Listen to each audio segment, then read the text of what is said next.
How long can makeup hide your real face? Beauty influencer Mikayla. Mikayla. The Liar. lies. Caught lying yet again. Scamming. Snake. Oh my god! I'm sorry.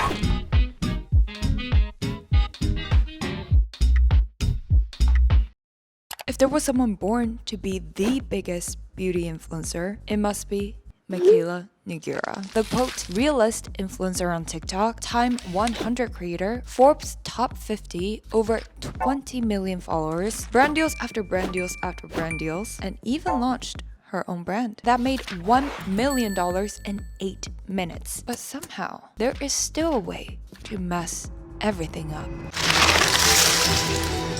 I make it very apparent in the caption that it is an ad.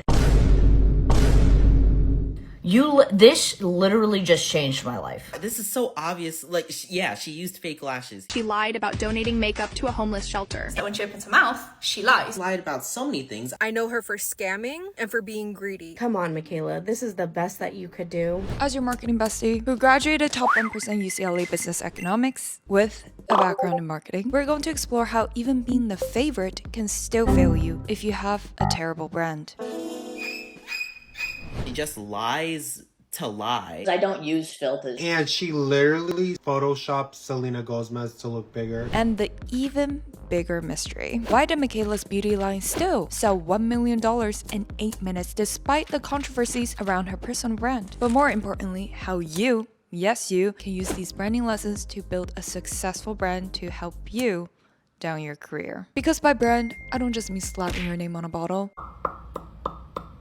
None of that stringy, sticky. Mikayla Nogueira's POV new lip product is making people's lips do this. Incredibly sticky and patchy and clumpy. I don't know who approved this. Branding is how your future client, future boss, future boyfriend sees you. And yes, you have one. I'm creating the series to analyze pop culture icons from a marketing perspective. Before all the allegations of the realist influencer lying about her face, her voice, We're opening the over 300 packages I received in PR. Kim Kardashian! Well, I think something a lot of people don't realize about influencer brands. her lashes, her personality, her ads, her own wedding, She cut a bunch of her friends from the wedding so she could invite a bunch of influencers to the wedding. And this entire thing is basically just a brand trip for Mikayla. Not okay. we do need to look at what Mikayla did well to build the almost perfect brand. Mikayla 1.0 was a small town Massachusetts girl who got laid off during the pandemic and started making beauty TikToks. She was one of the girls, showing makeup fails, honest reviews, insecurities, and relatable content. I question if I'm good enough and if I'm even lovable, and it makes me feel like something's wrong with me. The anti-influencer influencer until the 3 cracks of branding leading to a branding crisis. Branding trap number 1. Selling or selling out. Everybody wants to support the working class Massachusetts girl who has a big dream until selling became the entire persona. As one of the girls, anything Mikayla recommended sold. Hence, all the brands were flooding in trying to get the Mikayla effect. But Mikayla, while hustling hard, sometimes forgot to try the product first or even put it on during the ad. This looks like false. This is how? What?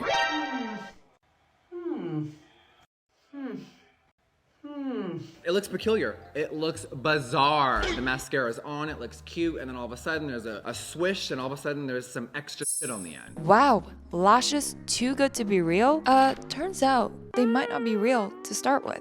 Here's a side-by-side just to give you some context. And it's very obvious that Mikayla used fake lashes to enhance this look. This is so obvious. Like, yeah, she used fake lashes. But wait, this was just the tip of the iceberg, because as it turns out, allegedly the entire brand of sweet, relatable Mikayla was a mask, and the concealer was starting to crack. The more you dig, the more branding blemishes you find. It's like the feeling when you find out you've been charged $200 again because you auto-renewed your Air One membership. But wait, once you find one, there is more. The girl's girl got us in what to buy and what not to buy, right? Full face of makeup I hate. It bleeds like a bitch. Your under eyes raccoon at the end of the day, which sucks. Until they pay of course. For the lashes, I'm using the Pillow Talk Push-Up Lashes in the beautiful Dream Pop color. I love how it pairs with the eyeshadow. But very likely you bought more than just one thing from the realist influencer who claimed to always show unfiltered real beauty. I want to be open about it and talk about it because I see how it affects everyone. But in my videos, I don't use filters, right?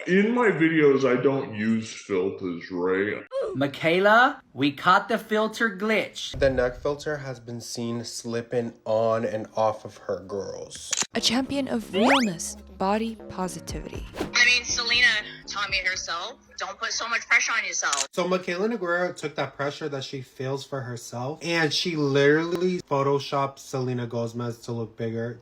But the constant trying to be perfect thing, it's exhausting, okay? Looking totally the same in her post, and the professional third-party photo, totally a camera issue. Damn those $3,000 cameras. While selling you how great the makeup looks with the smoothest filter. Gorgeous. Like, it looks unbelievably beautiful. The issue is not using a beauty filter. There's nothing wrong with wanting to look beautiful. It is using it as real skin, then claiming that's the result of the beauty products she wants you to buy. Imagine buying the Photoshop result rather than the product. Or even worse, buying the wrong thing. I want you to pay attention to the cap of this mascara. Notice how it's a black cap. Alright, this is the supposed before and after. And as you can see, this is a pretty dramatic before and after, right? Turns out her eyelashes weren't the only thing that changed because... well, I've certainly wasted a lot of my money on inaccurate influences, or even worse, sneaky subscriptions that keep charging my card. There was no reason for me to be paying IMDb Pro monthly, but Rocket Money got you and me covered. This is a really useful all-in-one personal finance app that helps you cancel subscriptions, lower bills, and manage your money better. In fact, Rocket Money helped its customers save up to $740 a year through premium features and saved over $880 million in canceled subscriptions. They identify all your subscription in one single list. From there, you can select the ones you don't want anymore, and Rocket Money may be able to help you cancel with just a few taps. But there's more. They help you lower bills, set budgets, and even automate saving, not spending on false beauty promises. And you can get started today for free. Join 10 million members using Rocket Money today at rocketmoney.com/ZOEUNLIMITED or scan the QR code on screen. You're welcome. But what is not free is the branding aftermath for Miss Mikayla. With the scandals, everything is about to be seen in a new lens of greed and fakeness. Branding trap number 2, out of touch. First class service day.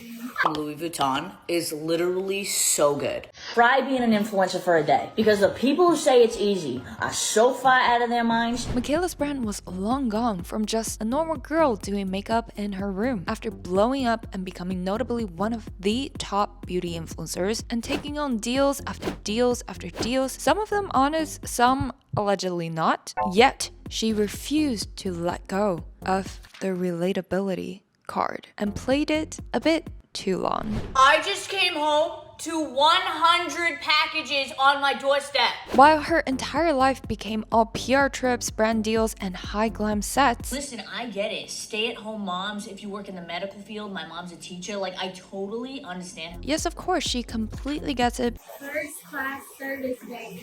Because the Mikayla that we know overworks herself in opening tens to $100,000 worth of PR packages every day. I've been so excited about this. Shops until she passes out. I went luxury shopping and completely blacked out. And gets flown up to everywhere. Try being an influencer for a day. Not saying it is not hard work. I very much respect her for posting so consistently. But she has lost touch with her own market. People think I'm obsessed with this, but I'm okay with it. I am obsessed with it. Which are made up of young girls who originally felt seen by a girl who didn't exactly fit into the beauty standards and who cannot afford all the luxury products but wanted quality. Who came from humble working class with such a genuine accent. Oh wait, that was also allegedly made up.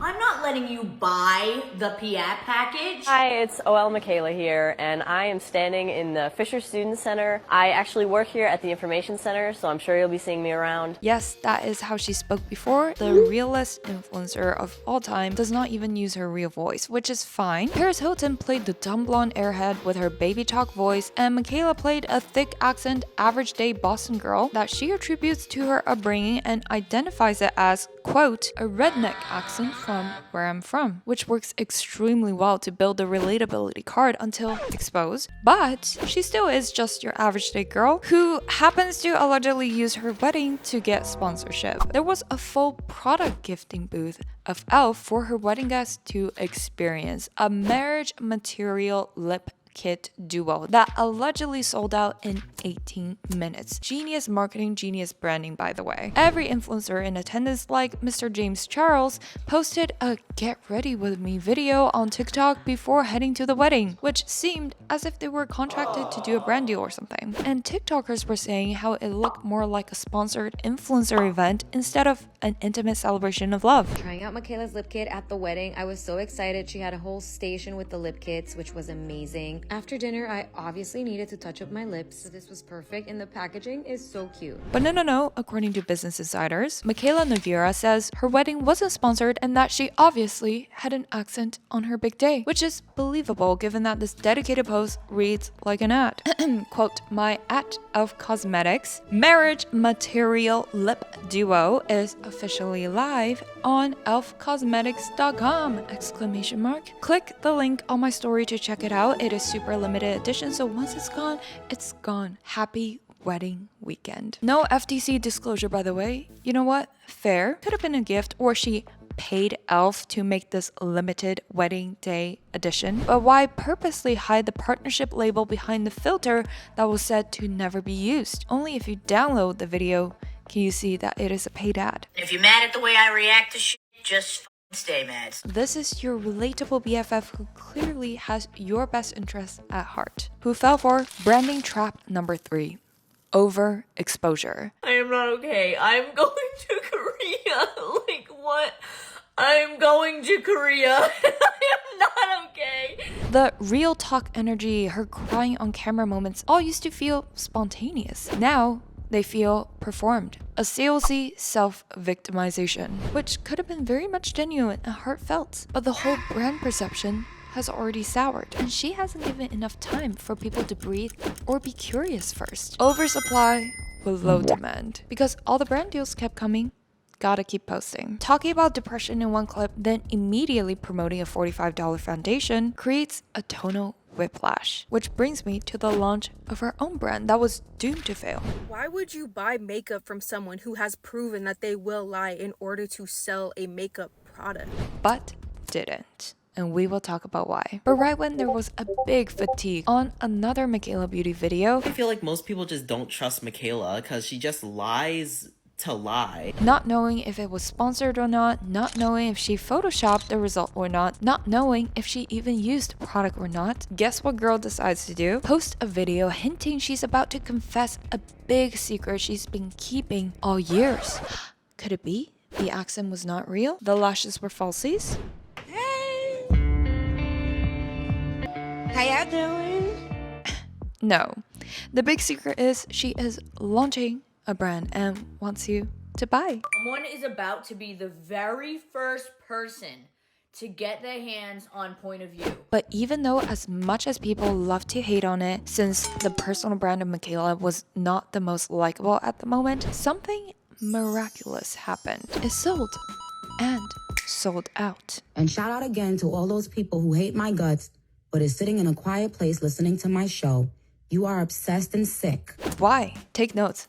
This is such a good case study. Mikayla actually has the opposite issue of a halo effect. In a sense, her personal brand is a net negative liability to POV beauty. But here's why it crushed. First, trust in product is not equal to trust in person. The consumer is disillusioned with influencers, but they are buying the results. I kid you not, while I was writing this, I realized my freaking lip gloss is from POV. I had no idea it was her brand. I got it as a gift and used it because it was a good product. Hence, the lesson here is always product first, market second. Second success factor, strong product market fit. Her brand sells affordable glam and it taps into the exact segment she built her following on. Girls who want luxury results without luxury prices. Third, high brand recall. Whether you love or hate Mikayla, she is memorable in beauty and beyond. Controversy can function as free marketing. The more people she can make mad, the more views she gets, the more money she makes. Fourth, retail credibility. This is huge. Partnerships and distribution at Ulta and other major retailers signal legitimacy beyond her persona. It moved beyond a personality-based brand. And this is a strategy of a VC-backed brand, and I commend their team for taking this above all the negative backlashes. At the end of the day, this brand launch could actually be the redemption for Mikayla, who began her influence in giving so much value and sharing good products, beauty tips, and emotional value in her relatability. And now, giving value through another form, through good product formulas that market themselves. I don't know Mikayla personally, so I can't speak on behalf of her character, but from a branding angle, as long as she continues to show up honestly, whether relatable or not, the value add from POV could actually bring trust back to her brand. But will she ever be the same underdog Boston girl everyone adored? Let me know in the comments below. If you learned something here, follow the pod, give it a 5-star review, free email list, resources, all links are below. This is your marketing bestie, Zoe Unlimited. Episodes are available on all podcast networks, Apple, Spotify, YouTube. And if you like this episode, I know you'll love these other 2 I made just for you.